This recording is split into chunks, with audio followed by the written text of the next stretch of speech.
बिस्मिल्लाहिर्रहमानिर्रहीम। अस्सलामुअलैकुम। मैं हूं असद और आप देख रहे हैं असद इलेक्ट्रिकल। आज की वीडियो में हम डिस्कस करेंगे कि किस तरह हम अपने टोटल लोड की कैलकुलेशंस कर सकते हैं किलोवाट्स में।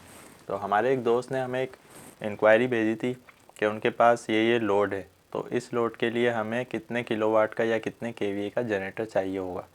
तो केवीए पे तो हम बाद में बात करेंगे। सबसे पहले हम बात करेंगे कि हमारे पास जो लोड है उसके वाट किस तरह निकाले जाएंगे। तो कस्टमर जो हमें बताता है, चूँकि हर चीज़ पर वाट ना लिखे हुए होते हैं और ना लोगों को पता होते हैं, तो वो इस तरह बता देते हैं कि भाई हमारे पास स्प्लिट एसी हैं 29 हैं।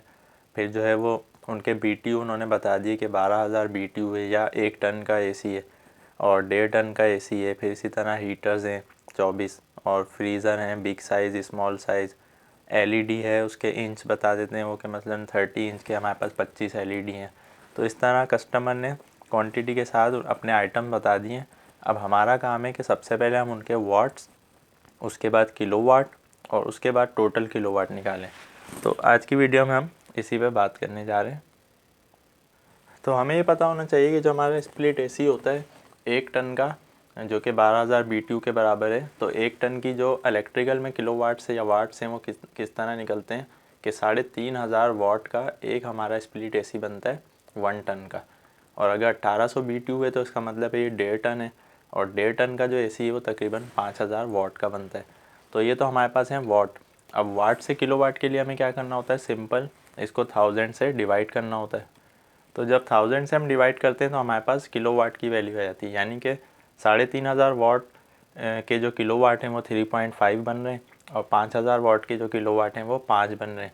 तो ये तो हमने इंडिविजुअल किलोवाट की वैल्यू निकाल ली है। अभी हम क्वांटिटी को यहाँ पर मल्टीप्लाई नहीं कर रहे, वो आखिर में करेंगे। सबसे पहले हम हर चीज़ की अपनी किलोवाट की रेंज को हासिल करेंगे।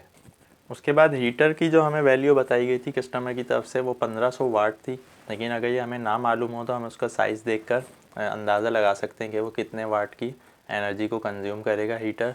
तो यहाँ पर हमने 1500 वाट का हीटर लिया है। तो 1500 को हमने जब 1000 से डिवाइड किया तो हमारे पास 1.5 आंसर आया, यानी कि एक हीटर जो है वो 1.5 किलोवाट का है। उसके बाद हमने फ्रीज़र के साइज़ के हिसाब से इनके वाट्स निकाले। मसलन एक बिग साइज़ का फ्रीज़र है तो वो 800 वाट ले लिया है। स्मॉल साइज़ का है तो उसको 600 कंसीडर कर लिया है। नॉर्मल जो रूम साइज़ होता है उसको हमने 500 ले लिया। जो हमारे घरों में भी रेफ्रिजरेटर वगैरह होते हैं वो 450 500 या 550 वाट्स के होते हैं। तो इस तरह ये हमने एक एजम्पशन के तौर पर वैल्यूज़ निकाल ली हैं और इनको 1000 से डिवाइड कर दिया तो हमारे पास किलोवाट आ गए। यानी कि बड़ा जो फ्रीज़र है वो 0.8 किलोवाट का बन गया है। स्मॉल वाला या नॉर्मल साइज़ हम इसको कह सकते हैं 0.6 है और रूम साइज़ का जो फ्रीज़र है उसको हमने 0.5 किलोवाट कंसीडर कर लिया है। उसके बाद हमारे पास LED आ जाती है। चूँकि LED का कस्टमर ने इंचज़ में साइज़ बताया हुआ है तो हम उसको इंचज़ के हिसाब से इसकी वाट की वैल्यू मालूम कर लेते हैं। तो 50 वाट का जो हमारा LED बनेगा तकरीबन 30 इंच वाला, तो 50 को हमने डिवाइड किया 1000 से तो हमारे पास जो किलोवाट है वो 0.05, यानी कि एक LED 0.05 किलोवाट का बन रहा है।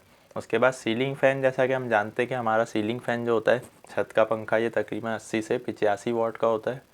तो 85 वाट कंसीडर करते हुए हमने इसकी वैल्यू ले ली है तो 0.085 किलोवाट बन रही है। उसके बाद एनर्जी सेवर की उन्होंने चूँकि रेंज नहीं बताई है तो एनर्जी सेवर हमने 25 वाट का यहाँ पर कंसीडर हम करेंगे। तो 25 वाट का जो एनर्जी सेवर है उसके किलोवाट जो है वो 0.025 किलोवाट बन रहे हैं। उसके बाद आखिर में एक हॉट प्लेट बताई हुई है, उसके उन्होंने एम्पेयर्स बताए हुए थे, तो जिससे हमने वाट की वैल्यू निकाली है तकरीबन 1200 बन रही थी। तो 1200 को हमने डिवाइड कर दिया 1000 से तो 1.2 किलोवाट हमारे हॉट प्लेट के वाट आ गए, किलोवाट आ गए। अच्छा, कुछ चीज़ों के अगर हमें एम्पेयर्स मालूम हो तो उससे भी हम वाट निकाल सकते हैं। जैसा कि हम जानते हैं कि P=VI ओम्स लॉ के सिंपल फार्मूले के मुताबिक। तो जहाँ पर भी हमें करंट और वोल्टेज मालूम होंगे उनको मल्टीप्लाई करके हम वाट हासिल कर सकते हैं। तो इस तरह हमने इंडिविजुअल किलोवाट हर चीज़ के ले लिए।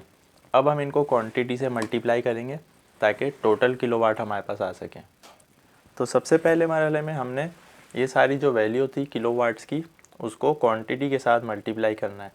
यानी कि 3.5 किलोवाट का एक एसी था तो हमारे पास टोटल जो कस्टमर के आइटम जो क्वांटिटी थी वो 29 थी। तो हमने 3.5 को 29 से मल्टीप्लाई कर देना है तो हमारे पास एक चीज़ के टोटल किलोवाट आ जाएंगे।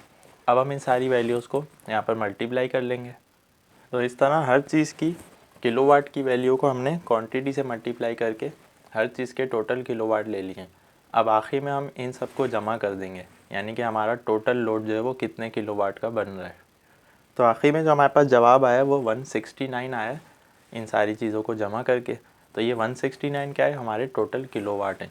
अब हमें पता चल गया कि हमारा जो टोटल लोड है उसके फुल किलोवाट जो है 169 है। अब हमें एक जनरेटर के लिए आगे जो है वो डिज़ाइन करना है कि हमें कितने केवीए का जनरेटर यहाँ पर लेना चाहिए। तो उसके लिए हम क्या करेंगे कि थोड़ी सी जो पावर है उसको बढ़ा देंगे, यानी कि जनरेटर की जो रेटिंग है वो हमेशा हमारे टोटल लोड से ज़्यादा होनी चाहिए।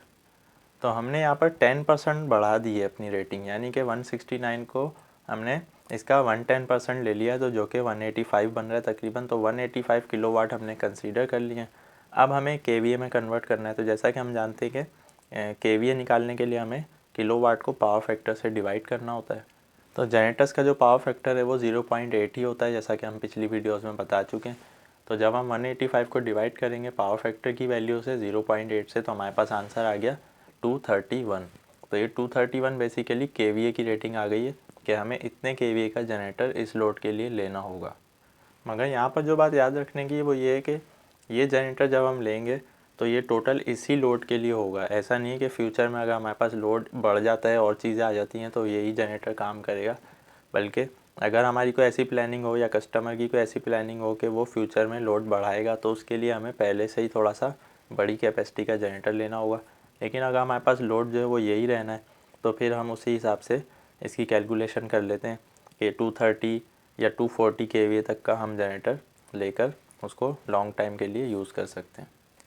तो लोड की कैलकुलेशन के हवाले से आज की वीडियो में जो हमने डिस्कस की है, कोई भी आपकी कन्फ्यूजन रह गई है या कोई भी आपका क्वेश्चन है आप कमेंट में ज़रूर पूछ सकते हैं।